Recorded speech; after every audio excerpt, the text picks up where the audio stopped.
السلام عليكم ورحمة الله وبركاته. الحمد لله وكفى وسلام على عباده الذين اصطفى، أما بعد، فأعوذ بالله من الشيطان الرجيم. والذين يكنزون الذهب والفضة ولا ينفقونها في سبيل الله فبشرهم بعذاب أليم. اللهم صل على محمد النبي الأمي وعلى آله وأصحابه أجمعين. সম্মানিত দিনী ভাই ও বোনেরা, আমি আজ আপনাদের সামনে যে বিষয়ে আলোচনা করব সেই বিষয়টি হলো কি কি মালের উপরে যাকাত ফরজ হয়। আমরা গত কয়েকটি ক্লাসে যাকাতের গুরুত্ব, ইসলামে যাকাতের মর্যাদা, যাকাত আদায়ের রহস্য, এই সকল বিষয়ে আমরা আলোচনা করেছিলাম। আজকে যে বিষয়টি বলবো সেটি হলো যে কি কি মালের উপরে যাকাত ফরজ হয়। প্রিয় ভাইদেরকে বলবো, মনে রাখতে হবে চার প্রকারের মালের উপরে যাকাত ফরজ হবে। এক নম্বরে স্বর্ণ, রূপা, নগদ টাকা, এগুলো মিলে একটা। 2 নম্বর ব্যবসায়ী মাল। 3 নম্বর জমিনের উৎপাদিত ফসল। 4 নম্বর গবাদি পশু, যেগুলা ছেড়ে দিয়ে পালা হয়। এই 4 প্রকারের মালের উপরে যাকাত ফরজ হবে। আমরা হয়তো বা সবগুলা শেষ করতে পারবো না, একটু একটু বলবো যাতে করে ভারী না হয়ে যায় আপনাদের জন্য।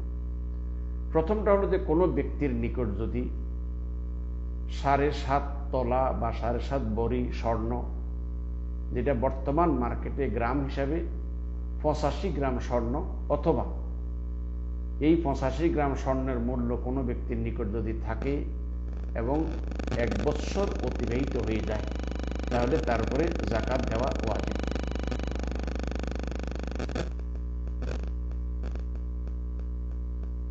এটা একটা বিষয় আছে। 2 নম্বর হলো যে যাকাত, এটা স্বর্ণের। রূপা, কোনো ব্যক্তির নিকট যদি 52.5 তোলা রূপা, যেটা গ্রাম হিসাবে করলে 595 গ্রাম, কোনো ব্যক্তির নিকট যদি 595 গ্রাম রূপা থাকে, অথবা এই 595 গ্রাম রূপার মূল্য থাকে এবং 1 বৎসর অতিবাহিত হয়ে যায়, তাহলে তার উপরে যাকাত ফরজ। নগদ টাকা যেটা আছে, নগদ টাকাটা স্বর্ণ বা রূপার সাথে এটার মানে মূল্য করবে, তার মানে হলো এটা সমন্বয় করবে স্বর্ণ বা রূপার সাথে। তার মানে হলো কোনো একজন ব্যক্তির কাছে স্বর্ণও নেই, রূপাও নেই, নগদ টাকা আছে, সে কিভাবে যাকাত দিবে? তাহলে সে স্বর্ণ অথবা রূপার যে কোনো একটা মূল্য। তবে বর্তমানে অধিকাংশ স্কলারগণদের মত হলো যে যাকাতের ক্ষেত্রে রূপার মূল্যটা ধরলে গরিবের উপকার হয় বেশি। কারণ যদি যাকাতের ক্ষেত্রে যদি স্বর্ণ ধরা হয়, বিশেষ করে বর্তমানে 7.5 ভরি স্বর্ণের মূল্য অনেক টাকা, এতে করে গরিবরা বঞ্চিত হয়ে যাবে।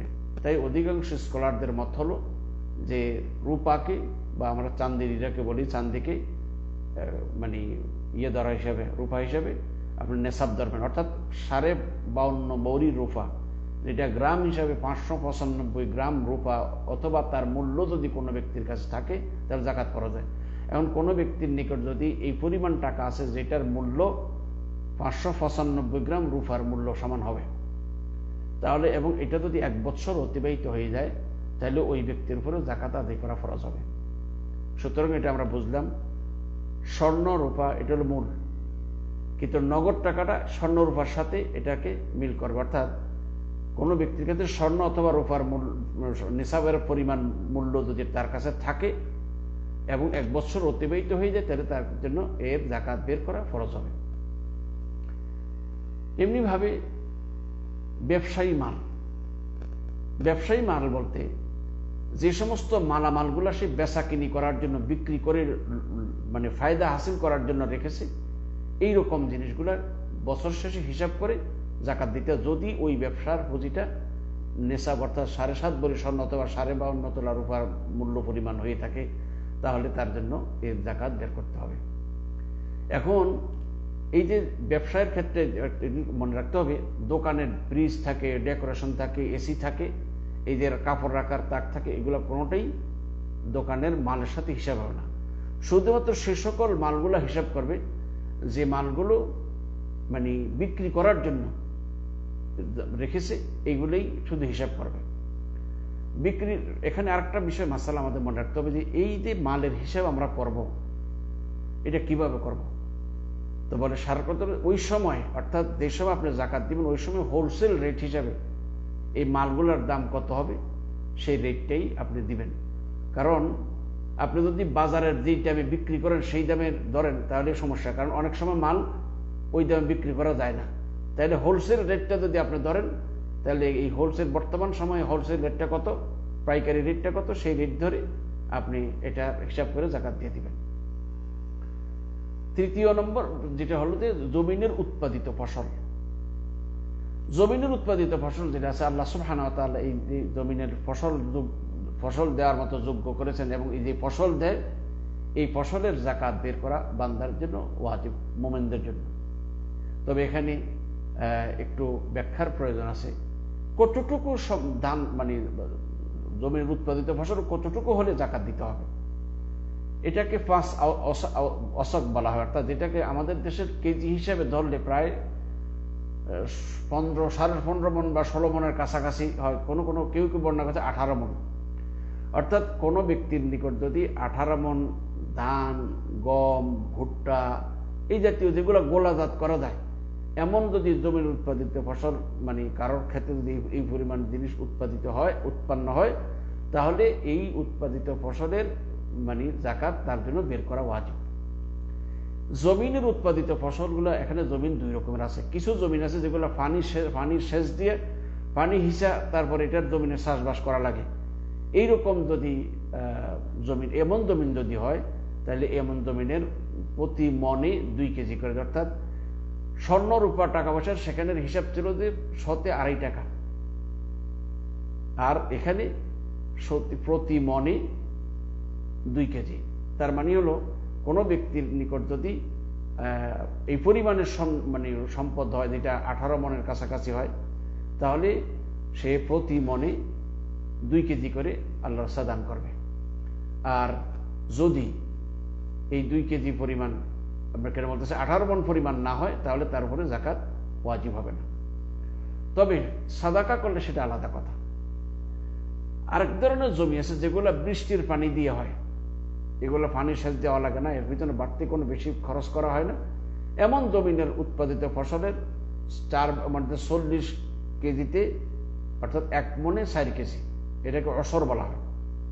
কিন্তু এই বাস্তবতাটা আমাদের বাংলাদেশে আমার মনে হয় মানে একেবারে বিলুপ্তির পথে বোধহয়। এটার উপর আমল কিঞ্চিত পরিমাণ মানুষে করলে অধিকাংশই এর উপর কোনো আমল করে না। আবারও বলছি, জমিন যদি পানি সেচ দিয়া জমিন চাষবাস করা হয়, সেই জমিনের উৎপাদিত ফসল যদি 18 মণ হয়, তাহলে সেখানে প্রতি মণে 2 কেজি করে দিবে। আর যদি জমিন এগুলো আকাশের পানি দিয়ে, বৃষ্টির পানি দিয়ে ক্ষেত খাওয়া, এখানে পানির সেচ দেওয়ার প্রয়োজন না হয়, সেই জমিনের উৎপাদিত ফসলের মানে প্রতি মানে মণে 4 কেজি করে দিতে হবে। আর যেগুলো সেচ দেওয়া সেই প্রতি মণে 2 কেজি। এই কথাটা আমাদের মনে রাখতে হবে, এটা আমাদের আদায় করে দিতে হবে। আর একটা হলো গবাদি পশু যেটা আছে, কোনো ব্যক্তির কাছে যদি 5টি ওঁট হয়, যে ওঁটগুলো ময়দানে ছেড়ে দিয়ে ফেলে, তাইলে তখন তার উপর জাকাত ওয়াজিব হবে। কোনো ব্যক্তির নিকট যদি 30টা গরু হয়, যে গরুগুলো সে ময়দানে অধিকাংশ সময় ছেড়ে দিয়ে ফেলে, মাঝে মধ্যে বেঁধে খাওয়ায়, মানে বেঁধে রেখে ঘাস টাস খাওয়ায়, এইরকম 30টা গরু থাকলে তার উপর জাকাত ওয়াজিব হবে। কোনো ব্যক্তির নিকট যদি 40টি ছাগল থাকে, যে ছাগলগুলো বছরের অধিকাংশ সময় মানে সরে বরে খায়, এগুলারে ঘাস কিনা খাওয়ান লাগে না, এমন যদি হয়, তাহলে 40টা ছাগল যদি কোনো ব্যক্তির নিকট হয়, তাহলে তার উপরে জাকাত ওয়াজিব হবে। প্রিয় ভাইদেরকে বলবো, এই হলো যে সকল মালের উপর জাকাত ফরজ হবে সেটার বর্ণনা। এবার আমি সকল ভাইদেরকে বলবো, যাদের স্বর্ণ গয়না আছে, টাকা পয়সা আছে, অবশ্যই আপনারা এটা হিসাব করবেন। নিজেরা কে কত টাকার মালিক তা কারো কাছে বলার প্রয়োজন নেই। যদি নিজে না বুঝেন, আলেম ওলামাদের কাছে গিয়ে এর একটা হিসাব জানবেন যে লাখে কত টাকা করে দিতে হয়। সবসময় মনে রাখবেন, টাকা পয়সা স্বর্ণের উপর জাকাতের নিয়ম হলো যে 40 ভাগের 1 ভাগ, অর্থাৎ 2.5 টাকা। আর মানে জমিনের উৎপাদিত ফসল সেখানে যদি পানি সেচ দিয়ে করা হয় তাহলে প্রতি মনে 2 কেজি, আর বৃষ্টির পানি দিয়ে 2 ফসল হয় সেখানে প্রতি মনে 4 কেজি করে দিতে হবে, এটা মনে রাখতে হবে। বাকি গরু ছাগলের বিষয়টা লম্বা বিস্তারিত আছে, সেটা আশা করি আমাদের এখানে নাইও, এই বিষয়গুলো বিস্তারিত আলোচনা করার আমার মনে হয় বেশি প্রয়োজন হবে না। যদি তা কারোর কাছে বেশি থাকে তারা এগুলা আলিমুল আমাদের কাছ থেকে এর জাকাতের সিস্টেমটা জেনে নেবেন। বাকি এগুলো একটা মাসালা আমাদের জানতে হয় যে আমাদের মনে করেন আমাদের ঘরে যারা, যেমন আমার অনেকের স্ত্রীকে একটু স্বর্ণ দিয়েছে, মাকে একটু স্বর্ণ দিয়েছে, মেয়েদেরকে একটু একটু দিয়েছে, এখন কি সব স্বর্ণগুলো এক জায়গায় করে জাকাত হিসাব করবে না প্রত্যেকটা আলাদা আলাদা হিসাব করবে? এ ব্যাপারে খুব স্পষ্ট ধারণা থাকতে হবে যে স্ত্রীকে আপনি যে স্বর্ণটা মালিক বানিয়েছেন সেটা সে তার মালিক, তার কাছে যদি 7.5 বড়ি পরিমাণ স্বর্ণ হয় তাহলে তার উপরে জাকাত ফরজ হবে। আপনার মেয়েকে দিয়েছেন, এটার মালিক মেয়ে, মেয়ের যদি 7.5 বড়ি পরিমাণ তার কাছে হয় তাহলে ওইটা তারপর জাকাত ফরজ হবে। মাকে দিয়েছেন, মারটা মা মালিক, মার কাছে যদি 7.5 বড়ি পরিমাণ স্বর্ণ হয় তাহলে মার স্বর্ণ হিসাব করে জাকাত দিতে হবে। এই যে আমাদের একটা মানে একটা ভুল কথা যে ঘরের সবার সম্পদগুলো একত্রিত করে তারপর জাকাত দিতে হবে, এই কথাটা ভুল, কারণ মালিকানা ভিন্ন। এখন এগুলো সবটি মালিক একজন, আপনি যখন তাকে দিয়ে দিয়েছেন এটার মালিক এখন সে, জাকাতটা তার উপরে ওয়াজিব হবে। হ্যাঁ, আপনি যদি তার পক্ষ থেকে আদায় করে দিতে চান সেটা জায়েজ, কিন্তু সকলটি একসাথে হিসাব করে তারপরে নিসাব পরিমাণের জাকাত দিবেন, এই ধারণাটা ভুল ধারণা। আশা করি আপনারা বুঝতে পারছেন। আল্লাহ আমাদের এই কথাগুলো বোঝার তৌফিক দান করুন, আমিন। ওয়া আখিরু দাওয়ানা আলহামদুলিল্লাহি রাব্বিল আলামিন। আসসালামু আলাইকুম ওয়া রাহমাতুল্লাহি ওয়া বারাকাতুহু।